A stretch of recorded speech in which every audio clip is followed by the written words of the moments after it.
Hey, everybody, welcome back. Today's guest is Brandon Smith, who is a leadership communication expert, executive coach, educator, media personality, author of the Hot Sauce Principle, which I just got in my hands, How to Live and Lead in a World Where Everything is Urgent all of the time. Perfect timing for the pandemic experience that we're going through. He is a sought-after coach, TEDx speaker, award-winning business school instructor. He's also the president of the Wordsmiths, an executive coaching and leadership development firm whose clients include numerous Fortune 500 companies. And since 2005, he has personally coached more than 1,000 leaders and executives across the globe. Hanging out with us all the way from one of my favorite cities, Atlanta, Georgia. Brandon, thanks for coming and spending some time with us today. Jason, thanks for having me. I'm really excited to be here. Me too. I know when we last communicated, or the first time we connected, I was actually in Atlanta on my first pandemic my outbreak. In other words, I outbreak from my home in South Florida, where it was the first time I literally got out of like a couple mile radius. So it was good to be up in your neck of the woods and all the beautiful nature and hiking and things that people don't take advantage of enough probably in Atlanta and know that it's there. But you know, it's something that's definitely healthy for us.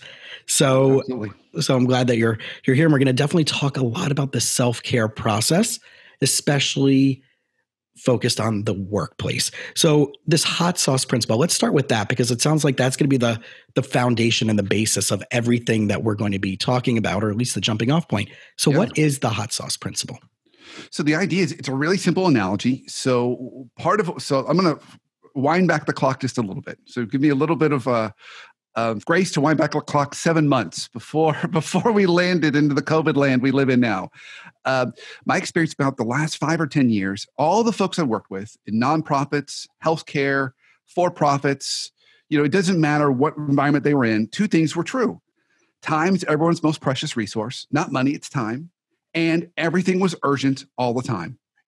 Constantly people had this state of urgency. And, so for you and I, you're chatting about this as kind of, therapists, what we're really talking about is anxiety. You just have this constant state of anxiety where everything is urgent all the time. And it was just burning people up. And it hit me one day as I was sweating, enjoying my Tabasco sauce, that urgency is like hot sauce. And it's not necessarily a bad thing. A little bit of urgency is a good thing. I was kidding. I just had my annual physical. I do that every year. And my kids are just merciless because every time I get close to my annual physical, I do the same thing. I go back to the gym and I work out really hard so I can get a great report with the doctor, right? Well, that creates urgency for me. It creates this urgency that I want to actually kind of do well, and I've got this deadline I've got to hit. So in small doses, just like hot sauce, I'm holding up my little bottle of hot sauce here. It adds a little bit of spice, it adds a little bit of flavor, it adds a little focus, right? And it tends to begs us for relief. Like, oh, okay, that's urgent. What's the plan? Okay. But if I'm now putting my little bottle down, if this is what happens, okay, and I've got my big bottle of Tabasco and we're covering everything in life in this, we're overwhelmed. Our mouth is on fire. We can't tell when something really is urgent. It's kind of like the little boy that cried wolf. You can't tell because it's just everything's on fire. And we have no ability to really focus on what really matters. So it's all about managing the amount of hot sauce you put on other people's plates, because when we sit in leadership roles, whether we're at work or at home, it's part of our family. We can decide how much hot sauce we put on others, but also managing the amount of hot sauce people stick on our plates. Because too often, particularly with publicly traded companies, they're so worried about being left behind that the leaders, everything they send out of their leadership kitchen is covered in hot sauce. The appetizers covered in hot sauce, the salads covered in hot sauce, the entrees covered in hot sauce, the sweet tea's got hot sauce in it, and the brownies got hot sauce on it. And they pat themselves on the back and they say, oh, I'm a good leader. And all they've done is just done a major injection of anxiety into the organization. And that just creates chaos. So I wrote the book in the spirit of, how do we do a better job of this? How do we manage anxiety better in our personal and professional life? So that's the real concept and idea.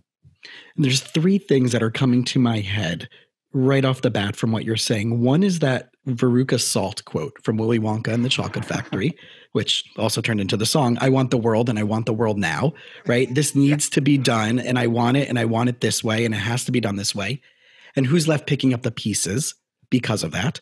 Number one. Two, the idea that we always talk about the idea, well, we need to light a fire under it, or we need to light a fire under them, or we need to light a fire under us, right? Like you said, the motivation right before your annual physical, as if we didn't know what's going to be happening a year from now, right? And that we all go through. It's the hurry up and wait, but in reverse. And then we have this concept of work-life balance that maybe leadership in these companies and communities and businesses don't realize how they're negatively affecting the productivity, the mindset, the health of their employees, of their community, because they're focusing on what they want now, and let's push it out and push it out. So I find that that's a common theme. Those three examples are a common theme of like what you're saying. These are all anxiety provoking experiences. So I'm curious from your perspective, right, having a degree in counseling and working in the entrepreneurship world, what would you define in your personal words, right? We can go into the whole DSM diagnosis and experiential, but what would you define as your working explanation of what anxiety is?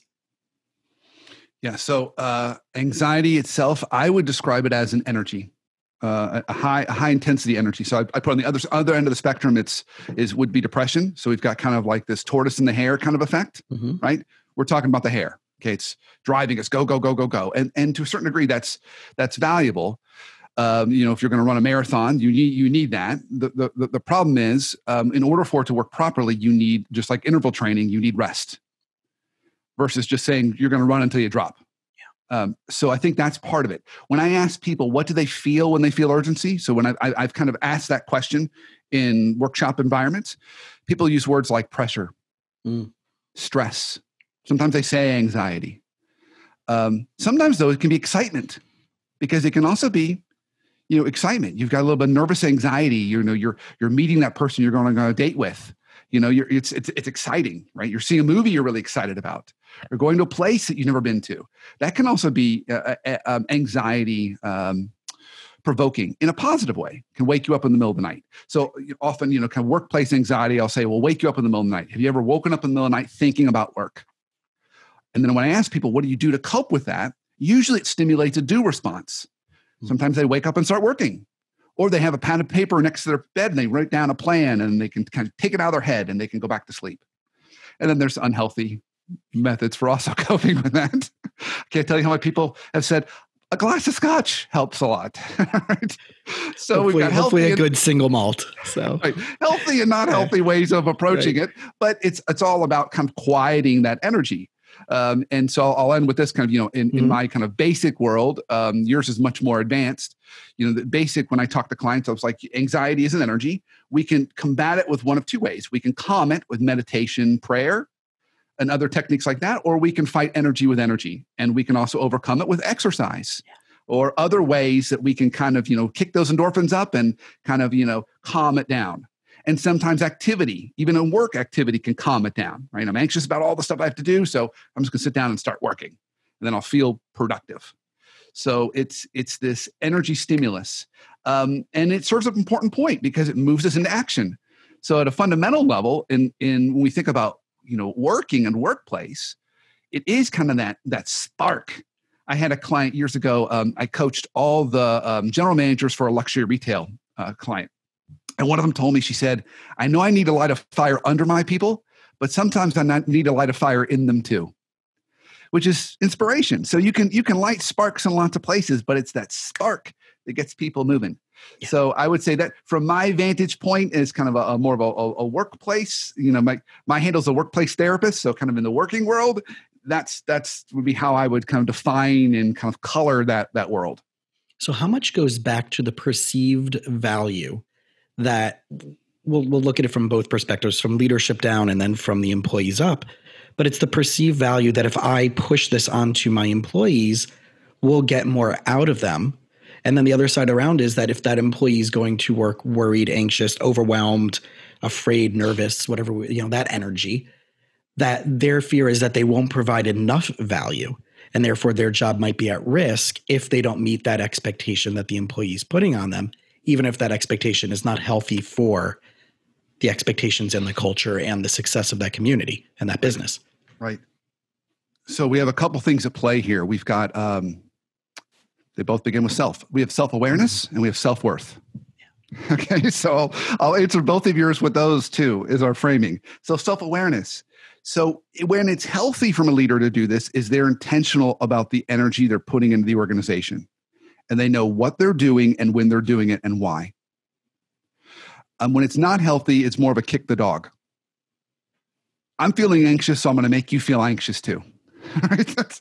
That's what we often see, right? Their boss is anxious, so they make them anxious, so they make their people anxious, they make their people anxious. They just kick it downstream.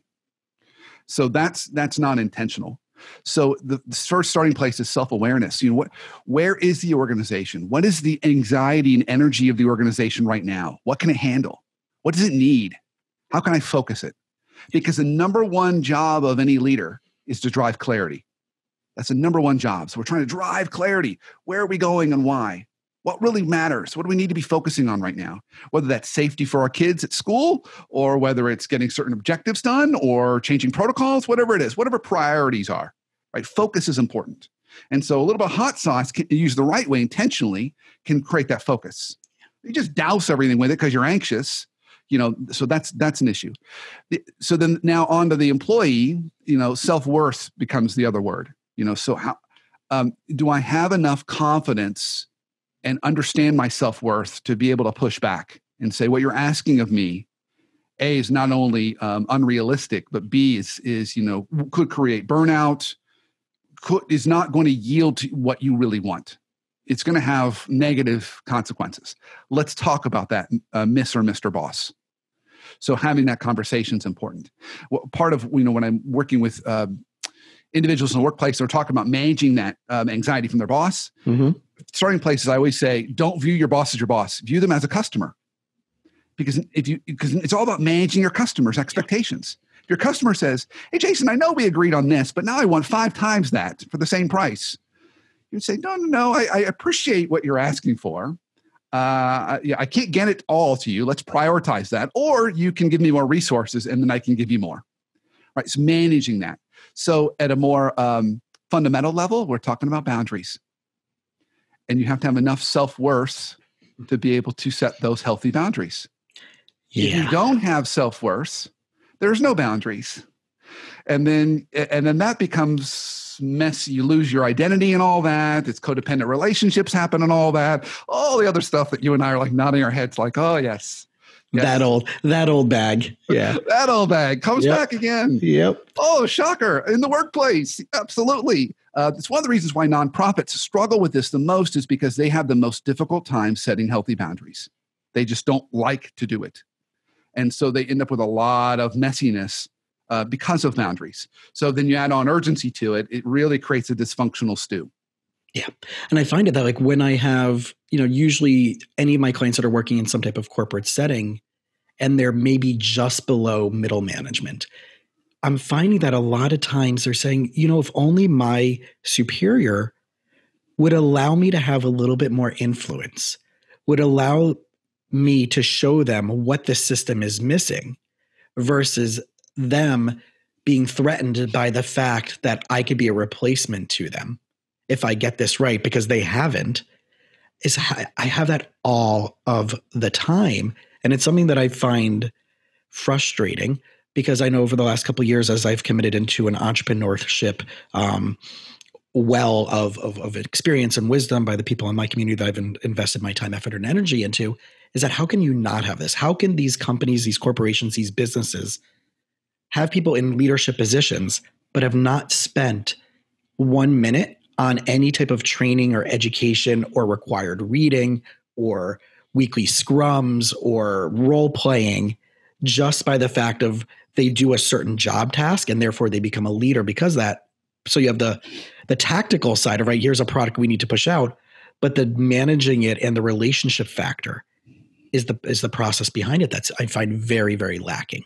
Yeah. So how has that been in your experience when you're coming into a company and you know that they could be insanely productive, they're putting out good stuff, but this one area is so missing, and people are seeing it as a threat, or they're seeing it as like they're just so unself-aware as a company culture. Yeah. So we can go all the way back and say that started in 2008, 2009. Mm-hmm. So once that kind of our that big recession hit, and it really rocked kind of a lot of companies and economy to the core, They all stripped their benches and went very lean.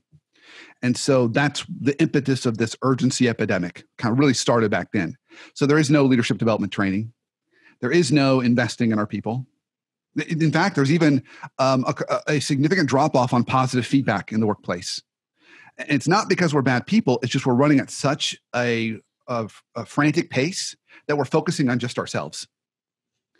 And so I'm out for myself. I've got my own thing that I got to work on. I'm not caring about the person to my left and to my right. I'm not investing as much time in my direct reports. I may even see them as a threat, like you said. So one of the antidotes as the direct report is going back to that kind of customer orientation. Try and frame it in a way to your boss that, hey, I want to make you great. Like, I'm all about helping you achieve your goals, Miss Customer or Mr. Customer. What are those? Versus, I'm going to take your job. So any way you can come alongside them. I once had a client of mine, and she did the simple technique. She said, when I used to give performance reviews or feedback, I would sit across the table, and it was adversarial. So I started coming along and sitting next to the person at the table, and we'd look at the paper together. I love that image, don't you? Right. Like, come alongside the person. It's a shift in energy. Yeah, it totally is. Yeah. Like, come alongside next to the person and look at the problem together. Put the paper in front of both of you and look at it. So the more you can do that with your boss, the more they're going to feel like, oh my gosh, they're my right-hand person. And when they get promoted, they'll naturally want to promote you because they know they got there because of you. Yeah. And so you can kind of hitch yourself to that star. So I think that orientation also helps a little bit too. Do you find that their conversation about from leadership down, that the conversation about where that employee fits into the long-term plan of that company is not happening enough? In other words, I'm seeing it from my clients who are working for, let's say, a major international company, and they're in a local place here. And they said, I would love to have this position. And I've been with the company for 14 years. Yeah. And I said, okay, so what do you need to know in order to be able to hold that position, like whether academically, whether it's by training? Do they know you're interested in that position? 2, have you talked to HR? Have you talked to your senior supervisors, whoever it is, and said, like, I'd like to get there within a certain amount of time frame. Am I even eligible? Am I, based on what you know about me, am I capable of holding that position? And that communication from both sides, the responsibility of both sides to express it more, I'm also see as part of the challenge that's showing up in my office. And I'm trying to have my clients take that proactive stance of saying, go ask them, go sit with them. This is where I'd like to be. Yeah. Who can train me? Who can, or is it never going to happen? And then you need to probably start looking elsewhere at a different job in a different company. Yeah, absolutely. I'm seeing all that. So we're in the trust tree, right? We are safe in the trust tree. Okay, so here's just give it a little framework, okay, to help people think about this. My experience has been once a company hits $3 billion in revenue with a B, it ceases to become a company and it morphs into a government. So any company that you see that's over 3 billion is actually not a company. It's a government with lots of politics and lots of politicians that get paid lots of money that no one really knows what they do. And so politics plays a big part in all this. So one of the big dysfunctions in the workplace is there is a lack of clarity and candor on that promotion conversation or professional growth conversation. So I have all the time have employees or clients even that I'll coach and say, have this conversation with your boss. Your boss will say, yeah, well, next December, definitely. And December comes and goes. Oh, no, it's just the timing's not good. We got things. It's going to be April. April comes and goes. And that really frustrates the person because they feel like they're being kind of like dragged along. So to have a really honest conversation and say, I can't control maybe the promotion schedule, but I can control the things you can work on to help you grow. I think that's a much healthier way to do that. The other element around this is because everyone's running so frantically, and if we're talking about big publicly traded companies, they're driven so much by the market. And if you look closely at publicly traded companies, you're looking at 3% growth rates. They're hardly growing at all. So the only way they make shareholders and analysts happy is by cutting expenses. So there's always another headcount reduction right around the corner. And you're asking for a promotion. So it feels counter to kind of that's the irony. Most people think, oh, I'll work for a big company, I'll have job security. Ironically enough, that's probably the last place you're going to get job security. Because that's the only way they can hit their numbers is by cutting people. So not to say it can't happen, but so those factors play into it a lot. Where I do see it's happening, it happens more reactively right now. So a lot of industries have had an older workforce. Those folks are all retiring right now. I can't tell you how many clients where they said, we just had a whole wave of retirements. We're going to replace them with these late 30-something, early 40-year-olds. But this is like a 2-level jump promotion. So they're asking me to say, can you help them kind of get there? Because we're really, moving them quick because we need to fill those seats. Right. So it's happening, but more reactively than proactively. So how do we start shifting that culture? Yeah, because it sounds like there's like this reactivity that becomes consistency. And since they're still playing catch up from that recession, especially now when we're going through such chaos that the market had this big, massive expansion. And then the last week it's been just more chaos. And we know it's cyclical. We know every 3 to 5 years there is a rebound in that. And I've heard so many people say is as long as you don't pull your money out, you're never going to lose $1 unless the company goes out of business. But beyond that, like people, there's an expansion and a constriction that I definitely see happening. How do we start empowering those in the workplace to what you were alluding to before is managing up? I know there's that famous book, Managing Up by Jack Welch's from GE's lifelong executive assistant about how to manage your seniors that are above you. But how would you start step 1, step 2, step 3 for those that are like, I know I have more to offer. I know I have more value to offer. When I first came to this company, I absolutely loved it. Now I'm realizing that I'm being handcuffed by the politics. I'm being handcuffed by maybe my supervisor. And I'm realizing that maybe the company's only about supporting the financials of the people who are the co-owners of it. What can I do to have more influence so I can bring more value and they can register that? And then I can maybe step up, not necessarily in a pay raise, but at least as far as being able to be more strategic and sharing that value with my company more.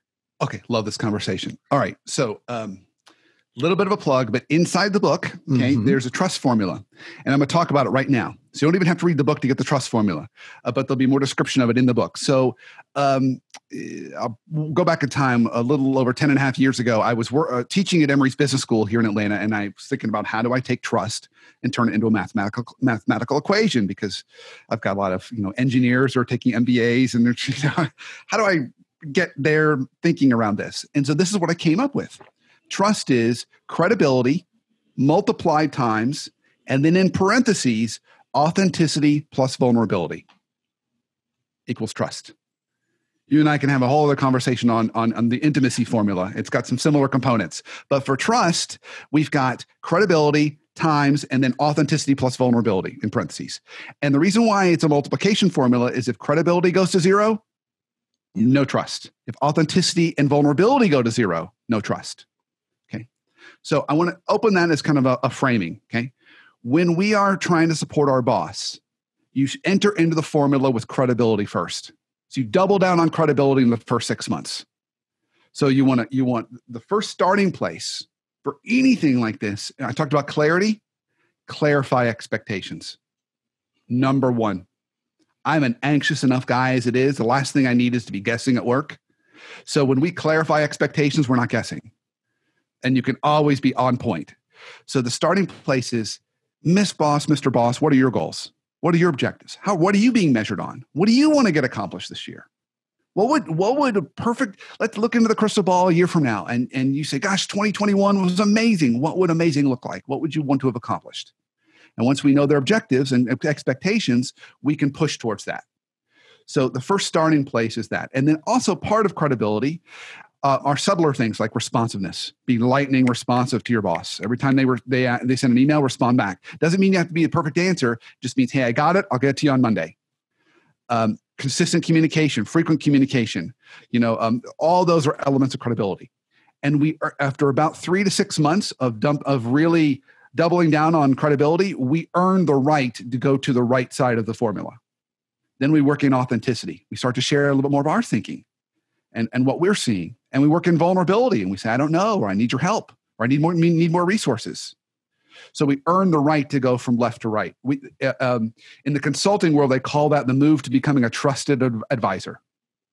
So you want to become a trusted advisor to your boss, but the starting place is credibility. So you always want to start there. I had a student several years ago at Emory. She came back from her summer internship and she said, I did not get an offer. And I said, well, what happened? She said, well, I know I was the favorite intern. There was 20 of us and all the interns loved me because I'm just me. I'm real all the time. I tell everybody what I think. I said, okay, well, that's great. Well, tell me how your interaction with your boss went. She says, well, we sat down on our first day of work and she shared with me the summer project. And I told her exactly what I thought about it. All my issues with it, all my problems with it. She started on the wrong side of the formula. She jumped too quickly to authenticity, vulnerability. She needed to start on credibility, get clear on our boss's goals and expectations, double down, and then given it's a summer internship, maybe about week 6, she starts to work in authenticity, vulnerability. So that is a little bit of a roadmap, but it starts with clear expectations, meeting those, and then really kind of managing that. My personal belief is you can eliminate 50% of all workplace-related dysfunction that's people by clarifying expectations. 50% of all the stuff that we deal with that's people-related, even personally, is because we're guessing wrong or they're guessing wrong. And then we get upset, like, well, they didn't know. I wanted them to do that. One of the themes that I shared this week with one of the classes I was teaching, and then I brought it back into my clients, was the concept of oversharing sometimes is the best thing that you can do when it comes to an expectation of what you would like to have happen and how you would like it to be done for you, especially in the context of a relationship. Yeah. Considering that a business is full of relationships, right? We can call it the politics, but at the end of the day, it's a system, right? Which you and I know. And the system is full of relationships that have lacking of boundaries or right? All those different things. The overshare of this is what I would like. This is how I'd like it to get it done. This is when I'd like to get it done. And is that possible for you within that context? Yeah. Right? Yeah. And when I share that with a few people, they're like, but what about the spontaneousness of it? I'm like, well, you're sitting in front of me right now with your spontaneousness. Did that work? In other words, right? You do have to be proactive. You do have to have some level of regimented thinking because you want to lead them. It's that that parenting with love and logic. I don't know if you remember that from back in the right. That it's that we're going to create the boundaries of you can do this first or you can do this first, but both need to be done by 7 p.m. and then you can have your free time. But if you choose not to, here's the consequence. So in other words, it's not the consequence is already laid out. You have the choice. You know how you can get it done. You know how you're supposed to get it done. You know when you're supposed to get it done. Do you have any questions? And is there anything you need help on in that specifically?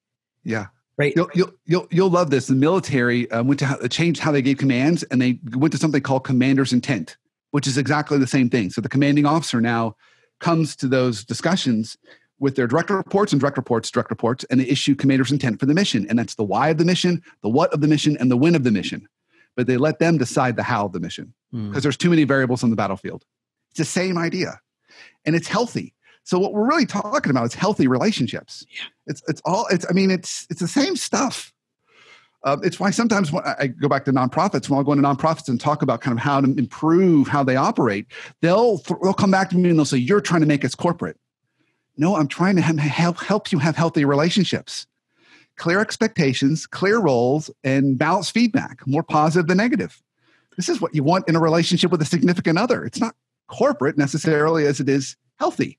But yet, we struggle with that in all aspects of our life, whether it's professional or personal.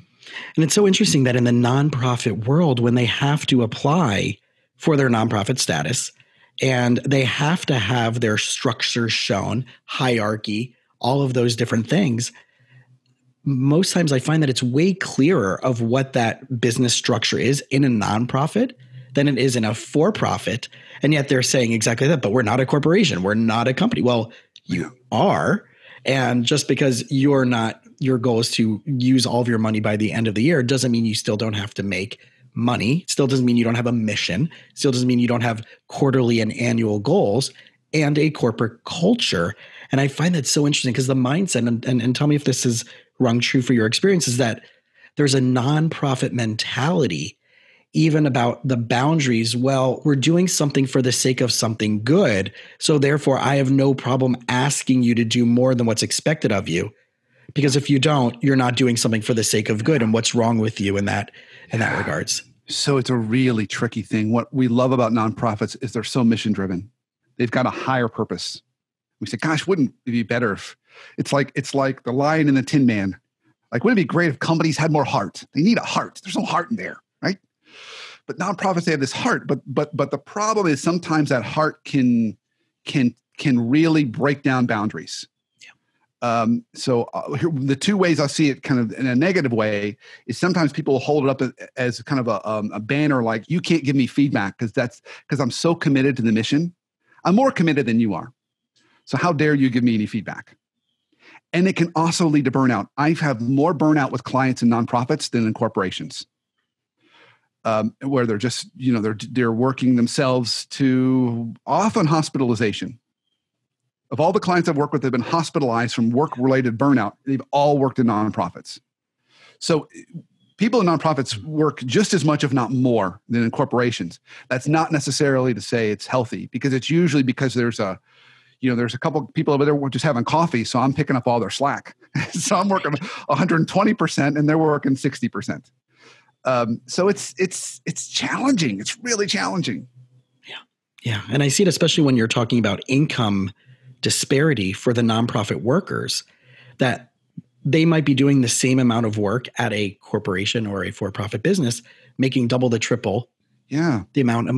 But I find there's so much guilt in that nonprofit. And again, I sound like I'm only talking about the negativities of nonprofit because I've worked for wonderful nonprofits and I'm involved with wonderful nonprofits. Sure. But that underculture, right? Because you and I are here to talk about what else is going on that needs to be talked about so it can get better as well. Yeah. Is the amount of like self-guilt of how could I ask for more money because I'm taking away from someone else getting that money, which is the philosophy that I love from like that law of attraction world, is that if you make $1, it's not taking another dollar out of someone else's pocket.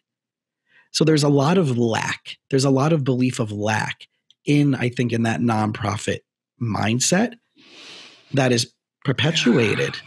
And I know how many times I have conversations, one with people who are running nonprofits or working for nonprofits, or a client of mine who works for banking and wants to support a nonprofit. And they're like, I would love to leave my job in banking to go work for a nonprofit. I'm like, once you do that, you do realize there's the politics, and then you're handheld by what your job description is and what you can and can't do. If you do this as part of your organizational volunteering, then you get the community behind you and you get your corporation behind you, your bank behind you. You have much more power, plus because it's on your terms. Yeah. Right. And you can decide, I can make more money and I can give more money and be more involved, right? In a way that's much more liberating, and you can have more impact at that level.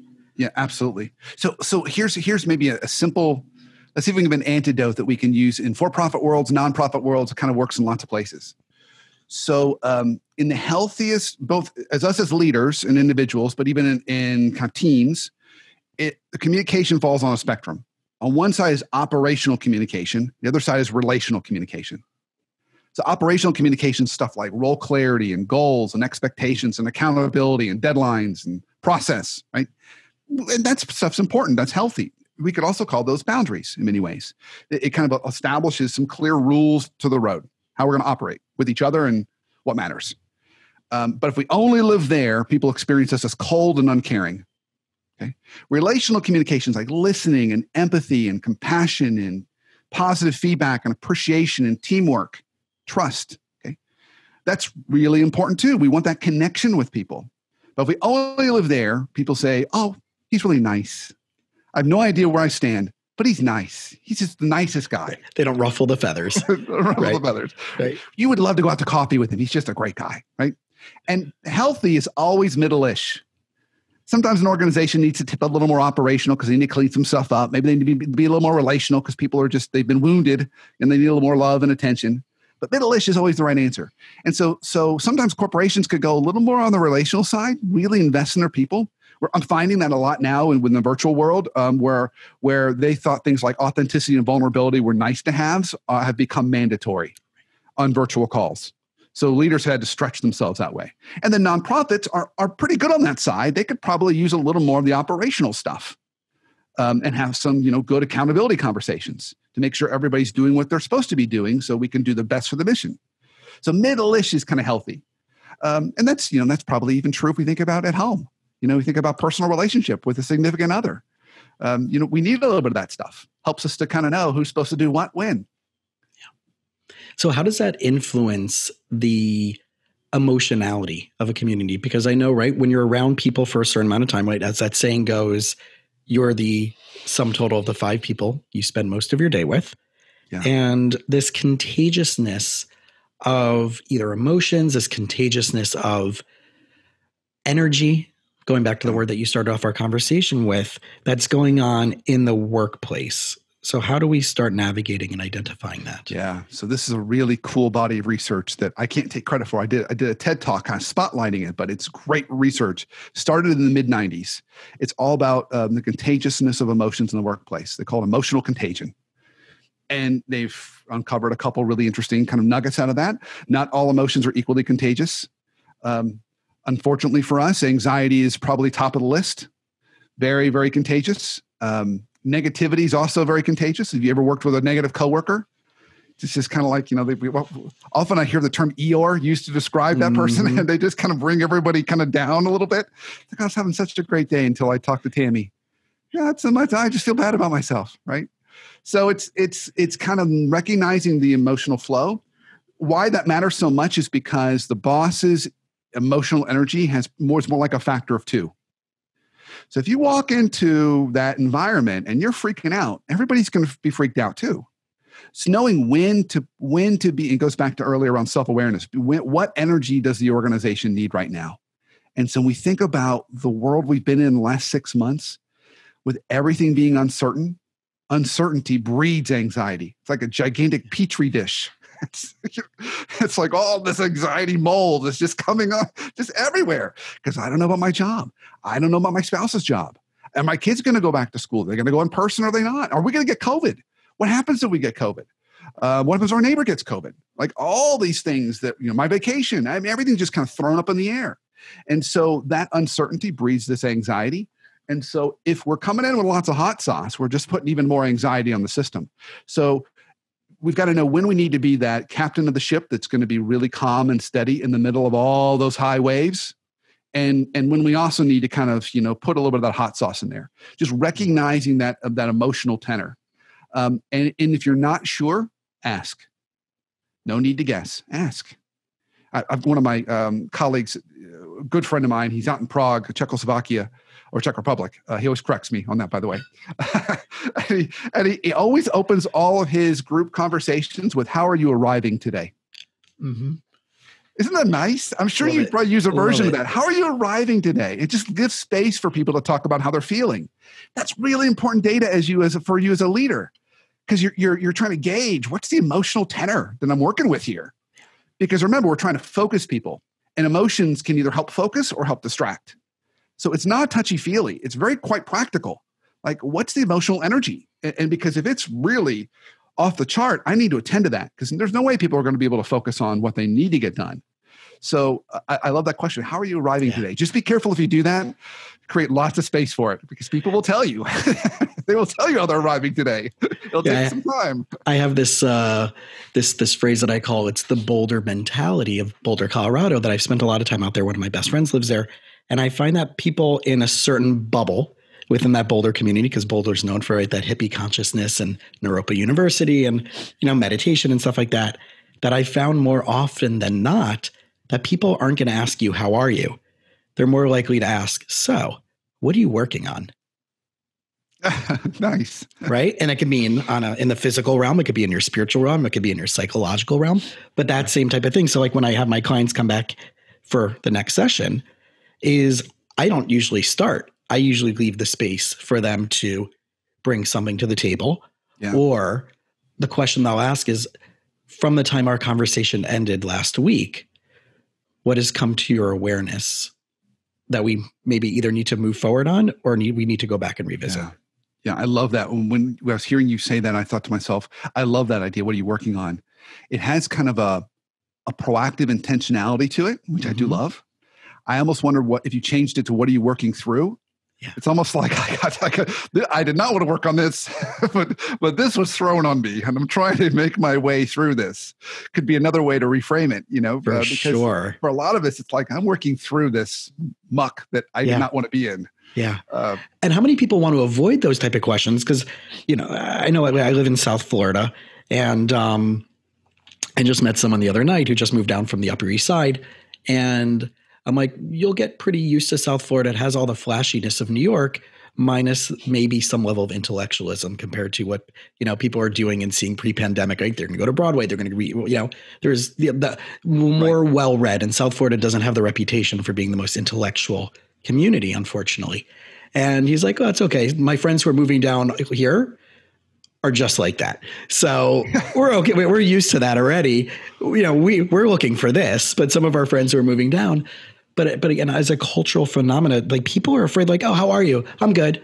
What's going on? Oh, I've been busy or hectic, right? There's going back to that urgency that if I'm not showing up as harried, if I'm not showing up as overwhelmed, if I'm not showing up as if I'm producing something and being so busy, my value is decreased or diminished in the eyes of others.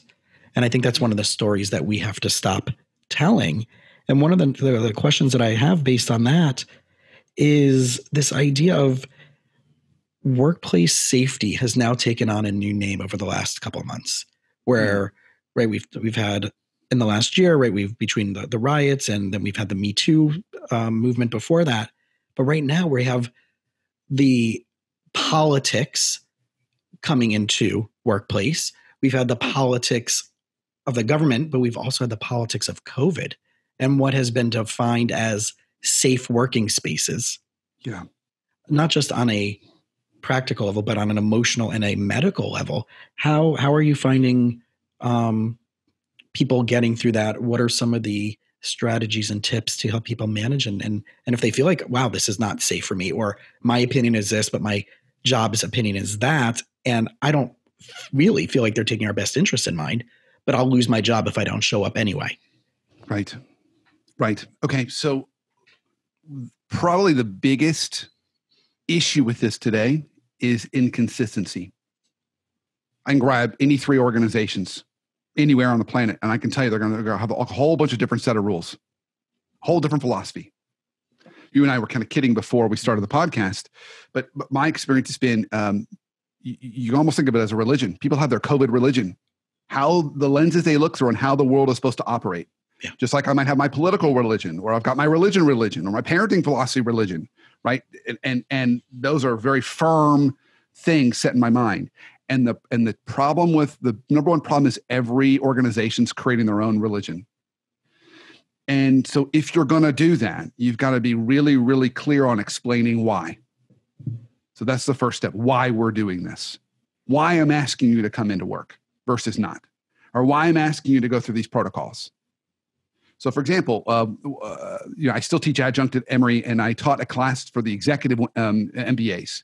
So even at Emory in the business school, the BBAs, not on campus, all virtual, okay? For the full-time MBAs, for the most part, all virtual. The executive MBAs, on campus. You have the option. Some can come in, dial in virtually. So I had folks on Zoom, and then 15 in the classroom, socially distant, all the safety protocols. I'm wearing a plastic screen or a face mask, and then I'm standing behind a big plexiglass wall. And every hour we had to leave the room so the air could recirculate. Now, that's a policy I'd never heard of before. Right. I think frankly, Emory just made it up to make everyone feel better. Okay. But that's, everyone's creating their own set of rules. And even within the organization, it's inconsistent, right? You've got all these different students that some are coming in, some aren't. So I think it's important that there's clarity as to why. And I do think that you have to be able to give people space right now to opt out. The healthiest organizations are giving them space. They're giving that flexibility. And there's two reasons for that are really important. One, you have to recognize people's own personal needs, whether they are emotional or physical. Maybe I'm just very afraid. I'm terrified. Or maybe I've got an underlying health condition, which is going to put me in a dangerous position. But you also have to recognize people's life situation that they're in right now too. What if it's two working parents and you're in a school district where they're doing virtual and your kids are 5 and 7? Well, how are you going to do that? So The best organizations are really, just turns out, it worked out perfectly, Jason. They both begin with C. They're leading with clarity on kind of those why they're doing it and compassion. Hmm. So they're trying to give people grace, but they're recognizing that not everyone can do this, but they're also explaining why. The last thing is, I think you also want to attend to the emotional energy that these people are going through. We think about our folks, not only kind of healthcare workers, but my heart even goes out to folks who are working in restaurants right now. They've got to go through all these protocols. And yet you've got people who are really stressed out. Not all the diners, but probably 1 out of 10 probably shouldn't be out in public, frankly. They should probably be talking to a therapist, not out in public. And so they're just being brutal with these service providers. And they often, in the emotional contagion literature, they talk about kind of the most challenging is when you have to deliver emotion to a recipient and they're not going to respond with the same emotion. So the example they always give is like hospice nurses. You've got to be upbeat and positive while the person's literally dying. And I think we end up with that emotional dissonance right now with a lot of folks in the front line. So being able to attend to them and give that extra support is also really important. Yeah. And I find the judgmentalness on both sides of the coin, right? Either A, you're not doing enough, or B, you're doing too much. Right. The people are saying, what do you mean? That's not as bad. And we can go out, and I've been out and I've been fine and nothing's happened to me yet. Right. I love how they always say yet, because yet means that it could still happen. Right. But I'm finding that level of judgmentalness, one, again, because of the political climate, two, because of this is coupled with it right before this election season, that the judgmentalness is just huge. And today is 9/11. Right. So I just wanted to wake up today and only see feeds on social media regarding 9/11 and unity and coming together. And I'm kind of like, I am looking out for seeing who's bursting that bubble that thinks their political or medical opinion is more important than the sanctity of today for our country. Yeah, interesting. Yeah. Right? That's right. Yeah. And what's going on with that, and why did they decide? Right? And it is a judgment. I'm going to admit, right? That's judgmental on my end. When we all go through judgments, as you know, right from the neurological side, our brain is sifting and sorting through thousands of things every minute, and the approach avoid and what's safe for me and all that stuff like that. But it's like that hope, and of course, right, that expectation is I'm hoping that people will acknowledge this space, this energy, just like what's going on in the workplace or going on in schools or going on in any type of environment, but seeing and discerning who aligns with them, who's part of my tribe, who's in my religion, like you were saying before. Yeah. And it's splitting us. And it's really, really tough, because I can see how people are the most successful people I'm finding that are going through this are saying, if I'm going to talk to someone on the other side, and I talk about this a lot in my workshops, if you're going to talk to someone, talk more policy than politic. Talk about where your starting point is, why you believe that which you believe, not just sound bites of everybody is this or everybody's that or these people are doing that, right? That's not going to get us anywhere. But like you just said, here's the reason why. Here's what we have up to date. The note I put down when you were talking was we're doing the best we can at this given moment, given the resources and the information we have. Yeah, absolutely. And go back to the trust formula. That would be a form of authenticity and vulnerability. I'm not saying I have the perfect answer. Right. Anybody who would say right now they have the perfect answer, that would be wrong. That would be because we're all in a situation where we're vulnerable. So just acknowledge that. I'm doing the best I can. We're doing the best we can with what we have. And we're going to move forward and take it kind of one day at a time, 1 week at a time. There's folks I know in the crisis communication world, they say when an organization's in crisis, they can really only handle 1 week at a time. They can handle you can have one North Star beyond that, but you really need to just focus everybody 1 week at a time. We're just going to move 1 week at a time, everybody. Let's just get over this mountain, but we have to show up all at the foot of the mountain in order for all of us to get there together. But you have to show up. And I see the Daring Greatly book peeking out from behind your shoulder. I'm like, which books do I also have? I always like seeing that, right? Like, oh, like-minded stuff. So, right. But it's the vulnerability is not, right, that Brene Brown talks about is vulnerability is not the weakness. Vulnerability is the strength. And can you be scared? Can you be overwhelmed? Can you be anxious and still show up anyway and still try to bring your best game to the table. So as we kind of wrap up, I want to just talk a little bit more about the stuff that you're doing on the personal level, on your professional level, right? The book that just came out, The Hot Sauce Principle, but I know there's also podcasts and speaking and consulting. So let's just wrap up with a few minutes on all the different ways that you're bringing this awesomeness to the world. Well, I would say probably the first starting place is, so my handle, I picked it up years ago when I was on NPR affiliates, is the workplace therapist. So I kind of take all that stuff that you and I are so passionate about and try and educate people in the workplace that this isn't so scary. This is actually healthy stuff. So my blog and my podcast is The Workplace Therapist. It's where people can go and get resources to help them make their workplaces a little less messy, a little bit healthier every week. And then, of course, I get hired to do executive coaching or work with teams, both nonprofit and for-profit. And then, of course, any kind of speaking engagements, that kind of stuff, which, of course, now is all virtual. Yeah. So it's all over Zoom, which I have found to be pretty effective, frankly. That's been one of those surprising things. But my latest thing that I'm really trying to put in people's hands is the hot sauce principle. Getting people that copy that book so they can help to make their workplaces and their personal lives, frankly, not quite so flaming hot, and just the right amount of spice that they feel focused. So who would be most surprised to realize they need this book but don't realize that they do? Probably the leader that is saying to herself or himself, we're just always behind. We're just always behind. I got to push harder. So I'm a big baseball fan. So you got to bear with me for a minute. Okay. So, Greg Maddux pitched for the Braves, Hall of Fame pitcher, arguably one of the top 5, if not top 3 pitchers of all time. Pitchers, not throwers, pitchers.